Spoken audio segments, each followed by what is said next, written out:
So let's talk about custom text boxes, because you can make your normal title and then you can make rectangular text boxes. But say, for example, you wanted your text to be a bit more adaptive to its image.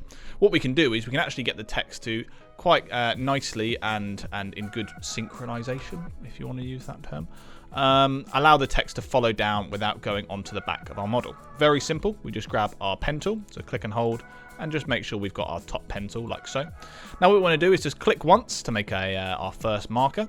And if you go all the way down and you click again, that's our second marker. And we can be quite rough with this. As long as we don't go onto the skin, it's fine. I'm just clicking once, just to make a nice, even box. Okay. Now this is a very bad example. You can actually make the lines a bit straighter if you like, but I'm just showing you how the software works. Okay. Now without pressing anything else, just press your text icon. And as you can see, it's just a little like a dropper in a circle. Just give that a click. And as you can see, if I just make the text a bit bigger, we have our lovely text going nicely in line with our back of our subject. So just to recap on how easy that is, let me just delete that. All we do, pencil, draw around our subject. So let's go this side now. And you just click to make markers. It doesn't have to be a perfect cutout because it's just an indication of where you want the text to go. All right. And I'm just going to try and straighten that off if I can. And make sure you match up with the first one. They'll all go blue. Grab your text tool.